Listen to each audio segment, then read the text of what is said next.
Hello বন্ধুরা, good morning. তোমরা সবাই কেমন আছো? আশা করি ভালো আছো। আমিও অনেক ভালো আছি। আর তোমরা কেমন আছো একটু কমেন্টে জানিও। তোমাদের ভালো থাকাটাই আমার কাছে অনেক বড় ভালো পাওয়া আর কি। আর দেখো বন্ধুরা, একটু একটু করে ঘরটর গুছিয়ে নিলাম, কেননা এখন সময় পাচ্ছি না। সময়ের অভাবে ঘরগুলোকে ভালো করে গুছাতে পারছি না। কারণ হলো এখন তো রোজার মাস, দোকানে তো বেচাকেনির টাইম, বুঝতেই তো পারছো। এখন যাবো হলো কারখানার ঘরে। আর সকাল সকাল উঠে না বাসন টাসনগুলো মাজা শেষ, তারপর হলো তোমার হলো দোকান ঘর গুছানো শেষ, প্লাস হলো কাপড় চোপড়গুলো ধোয়া শেষ। বুঝতে পারছো বন্ধুরা, কাপড় চোপড় টোপড় ধোয়া হয়ে গেছে। এখন যাবো হলো দুধ বসাইছি, তোমাদেরকে দেখাচ্ছি। এই দেখো চলে আসলাম হলো কারখানার ঘরে।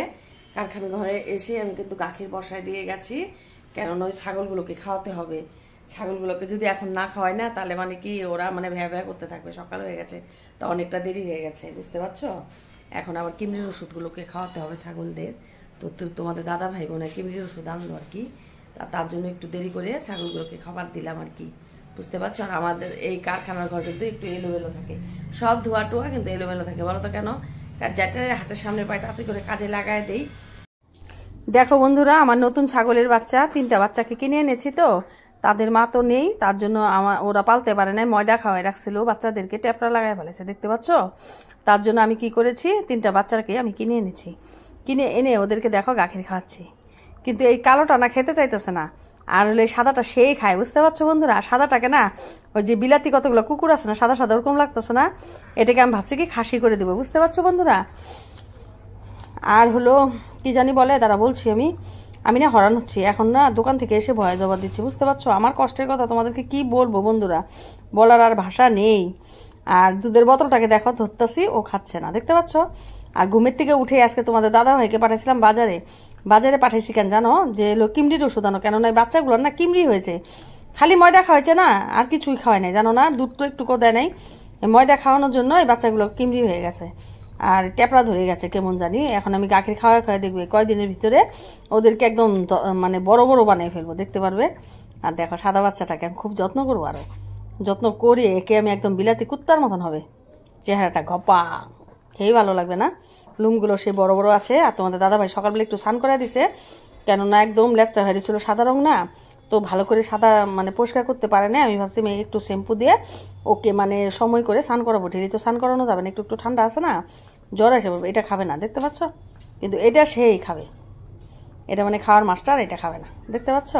তো ভাবছি ওকে না আমি বিকালে খাওয়াবো, বুঝতে পারছো না বন্ধুরা। আর হলো দেখো না আমি কি করছি। দেখো বন্ধুরা, এসে বললাম কারখানার ঘরে। কারখানার ঘরে এসেই কতগুলো পেঁয়াজ নিলাম, এগুলো হলো কাটবো বিকালের দোকানের জন্যে। আর তোমাদের দাদা ভাই বা কি এনেছে ওগুলো আপনি দেখি আগে। তার গাজর ঘরে ছিল না আর কি, তো ওকে বলেছি গাজর আর বিট আনতে, তো এনেছে বিট। এই যে গাজর দেখতে পাচ্ছ, এগুলোকে আনলো। তারপরে নারকেল আনলো, বা কয়টা নারকেল, তারপরে কেরালা পিঠা বানাই, নারকেল আনতে হবে, নারকেল আনছে। আর এই দেখো 1 পাতা ডিম আনছে, ডিমগুলোকে সিদ্ধ বসাবো বিকালের দোকানে। এগুলো জিনিস আমরা দেখো, দাঁড়াও দেখাচ্ছি তোমাদেরকে। আরেকটা কি আনছি, এই যে দেখো বাদাম, এগুলো হলো তোমার ইসেতে দেবো, সিঙ্গারাতে দেবো, বুঝতে পারছো বন্ধুরা। তো ওইগুলোকে আনা হলো, এখন বসে বসে কাটবো।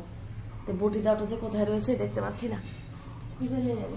তার এই রবিবারে না আমি বাজারে যাইনি, বাজারে না যাওয়ার জন্য না তোমার হলো এই দেখো দুধের অবস্থা, একটা করতে আরেকটা নষ্ট হয়ে যায়, জানো। ও কি হয়েছে, 2টা হলো নতুন বাচ্চা কিনেছি, বাচ্চাদেরকে দুধ খেলাম তো দেখলে। তো বাচ্চা 2টা না, তার ওর মাকে বলে না কুকুরে কামড়াইছে। কুকুরে কামড়ানোর জন্য না বাচ্চা 2টা না একদম মা হারা হয়ে গেছে। মা হারা হওয়ার জন্য ওই মালিকেরা কি করেছে, যাদের কাছে ছিল তারা হলো ময়দা জাল করে করে খাওয়াইতো আর কি। তো ময়দা জাল করে খাওয়াইতে খাওয়াইতে না ওই বাচ্চাগুলো ট্যাপড়া ধরে ফেলেছে, আর হলো পাতলা পায়খানাও করে বাচ্চাগুলো। তো আমি আবার কি করেছি, আজকে কিমরির ওষুধ আনলাম, এনে খাওয়াইলাম। খাওয়াইয়া দুধের মধ্যে এত খাঁটি গাখির তো ওদের পেটে সহ্য হবে না, কেন আমাদের চুটকিরা খায় খাঁটি গাখির, ওদের অভ্যাস হয়ে গেছে। তো ওদেরকে কি করলাম, এই দুধের মধ্যে একটু জল মিশাইলাম, জল মিশিয়ে একটু পাতলা করলাম দুধটাকে করে, তারপরে ওদেরকে খাওয়াইলাম। তো খেলো আর কি, একটা খেলো আর একটা খায় না, মুখটা ঘোরাচ্ছে। তার ময়দা খাই খেয়ে অভ্যাস না, যে যেটা খায় সেটাই তো খাওয়াতে হবে, কিন্তু ময়দা তো আমি ওকে খাওয়াবো না। ময়দা খাওয়াইলে না বাচ্চাগুলো কিরকম ট্যাপড়া ধরে, তো আমার ছাগলগুলো তো দেখো ফটাফট করে বড় হয়, আমি খুব যত্ন করি। তো এই গাখিরগুলোকে আমি ছাগলগুলোকে খাওয়াই, বুঝতে পারছো বন্ধুরা?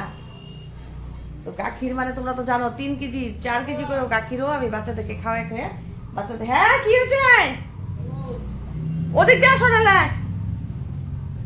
আমি এই যে গাখিরই করতেছি।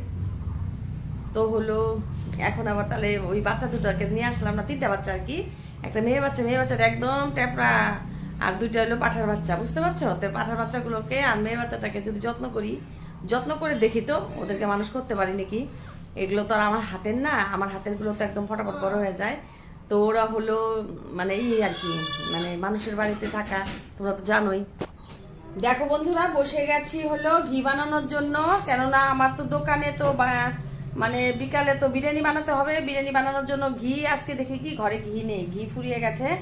তো এগুলোকে এখন দেখো গরুর গাখির দিয়ে দেখতে পাচ্ছ কি সুন্দর জিনিস হয়ে যায়। এগুলো হলো এখন হলো মাখন কেউ বলে, কেউ বাটারও বলে, বুঝতে পারছো? এগুলো কিন্তু স্লাইস পাউরুটি দিয়ে খেতে কিন্তু ভীষণ ভালো লাগে। তো এগুলোকে বানালাম। এখন এগুলোকে ভালো ফ্রেশ জল দিয়ে ধুতে হবে 3-4 বার করে, ধুয়ে তারপরে এগুলো চকচকা হবে। তখন হলো কড়াইতে মানে গ্যাসে আগুন দিয়ে কড়াইতে হলো এগুলোকে জাল করলে কিন্তু আমার ফ্রেশ ঘি এসে পড়বে। এই ঘি দিয়েই আমি দোকানের জন্য হলো কি বানাই জানো? বিরিয়ানি বানাই, বুঝতে পারছো বন্ধুরা? তো আমি এগুলোকে বানাই নি, আবার তোমাদের সামনে আসবো, অনেক কাজ আছে বন্ধুরা জানো। দেখো বন্ধুরা, দোকানে যাবার আগে সবগুলোকে খাওয়িয়ে টাইয়ে একদম পেট ভরে তারপরে ঘরে তুলে দিয়েছি, যাতে ওদের পেটগুলো ভরেছে। দেখো ছোটগুলা নতুনগুলো এনেছে, এগুলা এই 3টা বাচ্চার আর কি মা নেই, বুঝতে পারছো? তো হলো মাটাকে কুকুরে কামড় দিছে, মারা গেছে মাটা। তো বাচ্চাগুলোকে ওরা মানুষ করতে পারছে না, ট্যাপরা লাগাই ফেলেছে, দেখো না? তার জন্য আমি কালকে কিনে নিয়ে আসছি, বুঝতে পারছো বন্ধুরা? আর কত টাকা দিয়ে কিনে আনছি তোমরা একটু কমেন্টে বলবে আর কি, যে দিদি ভাই কত টাকা দিয়ে কিনে আনছো, তারপরে আমি বলবো, তার আগে বলবো না।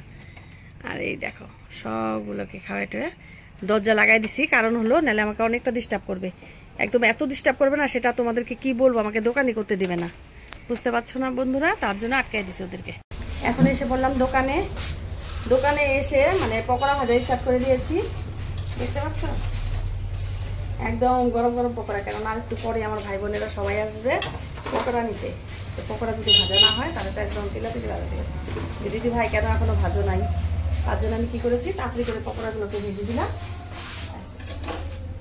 আর একটা জিনিস বানাইছি, এই দেখো সবাই ইফতারে খাবে, দেখতে পাচ্ছ কি সুন্দর, কি ভালো লাগছে না? একদম এটাকে বানিয়েছি, এটা সবাই নিয়ে যাবে ইফতারের জন্য, বুঝতে পারছো বন্ধুরা? তো বন্ধুরা আবার আসলাম তোমাদের সামনে। আর ওই দেখো আমার ছেলে বসে আছে, এই দেখো কতগুলো পকোড়া মানে পেঁয়াজি ভাজা হয়েছিল, কতগুলো বিক্রি করা হলো, আবার ভাজবো এখন, আবার চা বসাবো, অনেক কাজ আছে, বুঝতে পারছো দোকানে। আর একটু পরে তো বেচাকেনি শুরু হয়ে যাবে। তো একটা ভাই আসছিল সিঙ্গারাগুলোকে নিয়ে গেল, আর একটু পরে তো বেচাকেনি শুরু হয়ে যাবে, তখন তো তোমাদের সামনে আর আসতে পারবো না, আসতে গেলে অনেকটা দেরি হবে বন্ধুরা। তাহলে তোমরা ভালো থেকো, সুস্থ থেকো, আগামীকাল আসবো একটা নতুন ভিডিওর সাথে। এখানে আমি এখন সমাপ্ত করছি, বাই বাই সবাইকে।